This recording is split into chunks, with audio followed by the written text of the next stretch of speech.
Kidlat News Updates. Ako po si Cesar Soriano para hatid ang mga nangungunang balita sa buong kapuluan ngayon.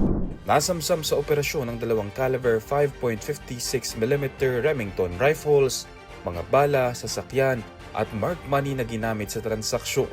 Dinala ang mga suspect sa himpilan ng pulisya para sa dokumentasyon at pagsasampa ng kaso. Ayon sa WMNC, magpapatuloy ang kanilang kampanya laban sa iligal na bentahan at pagmamayari ng mga baril upang mapanatili ang kapayapaan at seguridad sa Western Mindanao.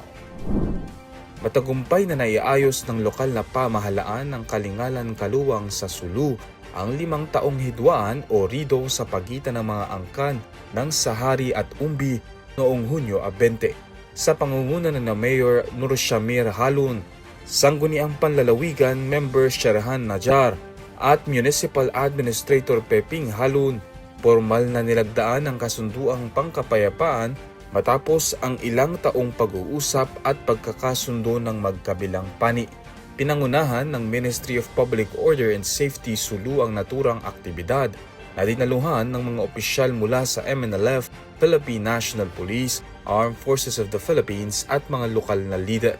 Ayon sa mga opisyal, ang tagumpay na ito ay nagpapakita ng matibay na pagkakaisa at patuloy na pagsisikap ng pamahalaan at komunidad para sa pangmatagalang kapayapaan sa Kalingalan Kaluwang at sa buong lalawigan ng Sulu. Nakaligtas sa tangkang pagpaslang ang radio broadcaster na si Jay Lavapiez matapos tambangan at pagbabarilin ng 2 hindi pa nakikilalang suspect na sakay ng motorsiklo sa Barangay Cagay, Roas City, Capiz nitong Lunes ng umaga. Ayon sa ulat, papunta si Lavapiez sa kanyang istasyon ng radyo nang harangin ng riding in tandem at paulanan ng bala ang kanyang sasakyan.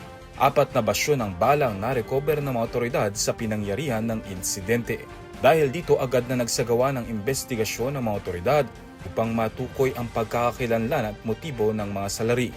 Mariing kinundinahan ng Presidential Task Force on Media Security o PTFOMS ang naturang pag-atake at nanawagan ng mas mahigpit na proteksyon para sa mga mamamahaya. Ako po si Cesar Soriano, kasama nyo sa bawat pagputok ng balita.